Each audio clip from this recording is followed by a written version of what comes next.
আমি lieutenant colonel Hasan, আমি director operation fire service. আজকে সকাল আনুমানিক 5টার একটু পরে আমরা এই আমাদের বিজয় সরণির কলমিলতা বাজারে আগুন লাগে। আমরা আমাদের কন্ট্রোলে 5টা 14তে এই খবরটি পাই 999-এর মাধ্যমে। অতি দ্রুতই আমাদের তেজগাঁও থেকে 3টি ইউনিট, ফায়ার স্টেশন 3টি ইউনিট ঘটনাস্থলে পৌঁছায় এবং ঘটনার গুরুত্ব বিবেচনা করে পরবর্তীতে মিরপুর, মোহাম্মদপুর এবং সিদ্দিক বাজার থেকে পালাক্রমে 10টি ইউনিট এই কলমিলতা বাজারের ফায়ার নিয়ন্ত্রণে কাজ করে। কলমিলতা বাজারের নিচতলায় কাঁচা বাজার রয়েছে এবং কিছু কসাইখানা অন্যান্য জিনিস রয়েছে এবং উপরতলায় সার্ভিসিং সেন্টার সহ বিভিন্ন ইলেকট্রনিক্সের দোকানপত্র রয়েছে।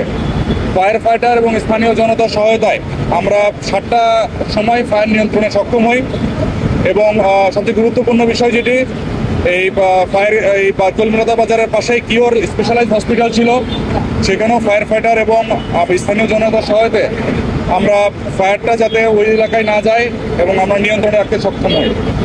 7টার সময় ফায়ার নিয়ন্ত্রণে এসেছে। ফায়ারটি নির্বাপনে একটু সময় লাগবে। আগুন আর বাড়ার কোনো সম্ভাবনা নেই ইনশাল্লাহ। সকলকে ধন্যবাদ জানাচ্ছি যারা স্থানীয় জনতা সহায়তা করেছেন এই ফায়ার নিয়ন্ত্রণের জন্য। ক্ষয়ক্ষতির পরিমাণ এখনো অ্যাসেস করা সম্ভব হয় নাই। আমরা এখনো ফায়ার ফাইটিং নিয়ে কাজ করছি।